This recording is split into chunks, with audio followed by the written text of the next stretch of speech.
Everyone, আসসালামু আলাইকুম। আজকে চলে এসেছি আপনাদের সামনে একটি আমড়ার আচারের রেসিপি নিয়ে। এখন আমড়া কেটে নিয়ে আসলাম আমড়া গাছের নিচে। এখন এগুলোকে ভাপ দিয়ে নিলাম। একটা প্যানে তেল গরম করে নিব। এটা হচ্ছে সরিষার তেল।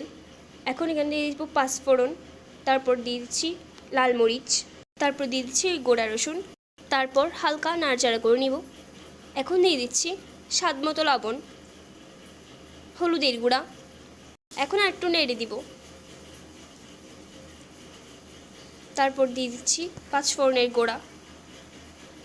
এখন আমড়াগুলো দিয়ে দিব, ভাপ থেকে তোলা আমড়াগুলো। ভালোভাবে মিক্স করতে হবে সব কিছুকে। কিছুক্ষণ পর আর একটু নেড়ে দিব।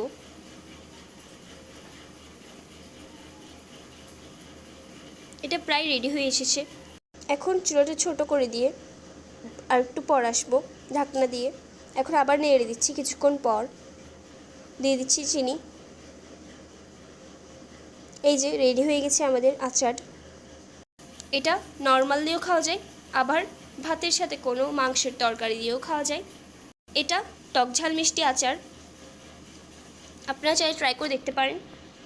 দেখুন কালার কতটা সুন্দর এসেছে, কতটা লোভনীয় লাগছে, তাই না? আজকে এই পর্যন্তই। দেখা হবে নতুন কোনো রেসিপি ব্লগ নিয়ে। Bye bye.